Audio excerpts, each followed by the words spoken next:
One night, one match, one shot at the Portland Sports Arena. Some have never looked back. Others, we never saw again. Welcome to One Match Wonders, where we shine the light on the forgotten names and surprising cameos from Don Owen's Portland Wrestling. I'm Frank Culbertson, your host, and today we've got 3 fascinating footnotes, each with a story worth remembering.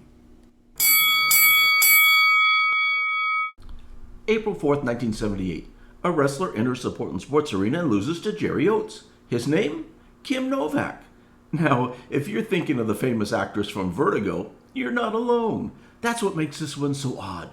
The wrestler's real name was mostly Sandor Novak, also known on occasion as Steve Novak. He wrestled primarily in Stampede in Vancouver over a short 3-year career. But why Kim?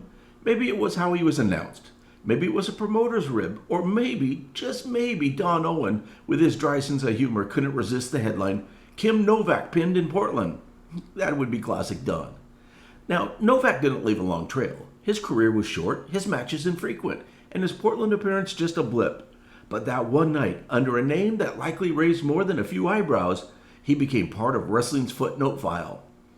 He passed away in 2014. Still, for fans that night, Kim Novak entered the ring, and no one's quite sure why. Let's jump to July 30th, 1983. Mike Vachon wrestled one match in Portland, losing to Scott Ferris. That's it. No major title runs, no storied territory stints, just one quick entry into the record books. There's speculation, because of the name, that Mike was the son of the legendary Mad Dog Vachon. While it's hard to confirm, there's a personal link that makes the story even better. Lloyd Phillips, a longtime Portland wrestling photographer, was childhood friends with one of Mad Dog's sons. They were in Cub Scouts together. And get this, Mad Dog would bring the entire Cub Scout pack to the matches. Just imagine that scene. A bunch of kids eating popcorn while Mad Dog Vachon throws chairs and screams like a man possessed. So was Mike one of those sons? Possibly. Was this a tryout, a favor to Don Owen, or just a footnote from the Vachon family's wild timeline? We don't know, but we do know he stepped into the ring once in Portland, and that's enough for us. Okay, we need to slow down here because this one takes some untangling. On April 9th, 1977, a wrestler named Buddy Rogers lost to Les Thornton at the Portland Sports Arena. No big deal, except this wasn't the Buddy Rogers. The original Nature Boy was retired by then and wouldn't be seen wrestling in Portland. So who was this Buddy Rogers? Well, there was a Buddy Rogers Jr. working around that same time. He had used the name Buddy Rose in Arizona and Los Angeles before the real Playboy made it famous. He also worked as Dick Rose, and later in 1977, a Buddy Rogers Jr. was working in Indianapolis. So, is it possible this Portland appearance was that Buddy Rogers Jr. passing through on his way east? Maybe. It's also possible someone borrowed the name to get on a card.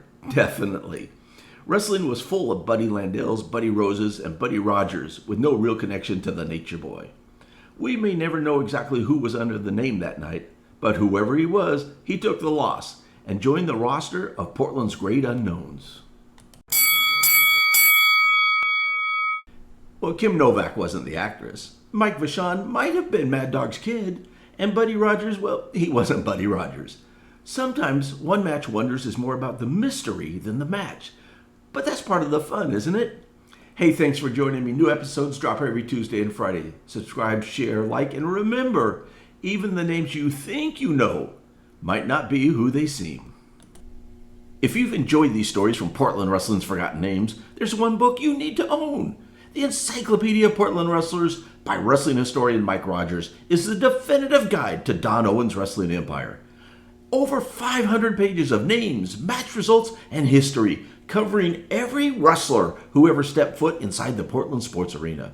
From Roddy Piper to Rip Oliver, from the stars to the one-match wonders, it's all in here. Available now on Amazon. It's the Encyclopedia of Portland Wrestlers, because if they wrestled here, they're in here.